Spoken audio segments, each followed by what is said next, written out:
Aabot sa 20 senior high school students ang nawalan ng malay sa loob ng isang paaralan sa Valladolid, Negros Occidental. Base sa paunang investigasyon, hindi raw nakakain ang mga naturang mag-aaral. Yan at iba pang rumarapidong balita mula sa probinsya, hatid ng iba't ibang istasyon sa ilalim ng MBC Media Group.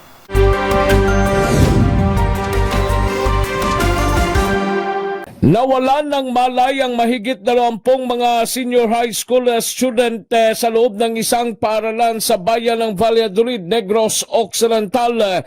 Sa report ng Valladolid Disaster Risk Reduction and Management Office, nahay po ang mga estudyante dahil hindi kumain ang mga ito at mayroong nakitang kung ano-ano pang mga bagay. Dagdag pa ng Valladolid DRRMO mula sa iba't ibang paaralan sa lungsod ng Bacolod at lalawigan ng Negros Occidental ang mga estudyante na magpartisipa sa intramural sana na isinagawa sa isang paaralan sa bayan ng Valladolid. Ang iba pang mga estudyante ang pinayagan na lamang na makauwi at ang iba naman dinala sa Catholic Church sa nasabing bayan. Para sa MBC TV Network News, ito si RH46 Rex Canto para sa DZRH, una sa Pilipinas, una sa Pilipino.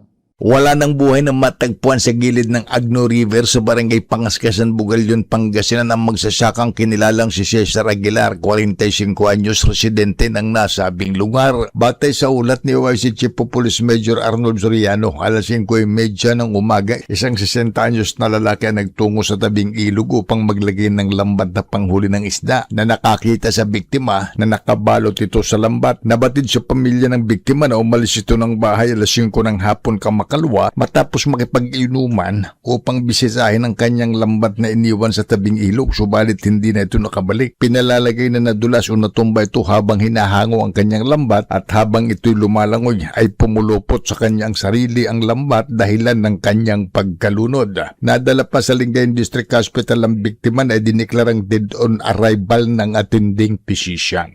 Para sa MBC TV Network News, ito si Freddy Pajardo, Aristartet, una sa Pilipinas, una sa Pilipino.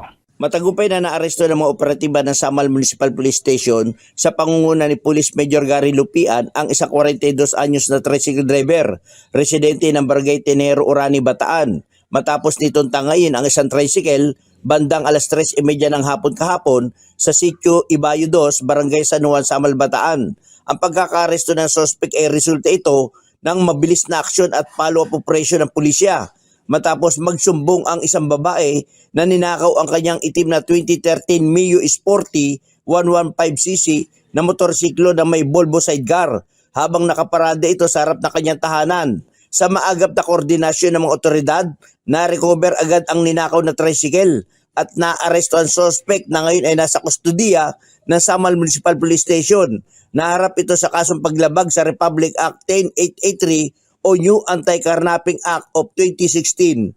Para sa MBC TV Network News, Danny Kumilang, RH37, una sa Pilipinas, una sa Pilipino.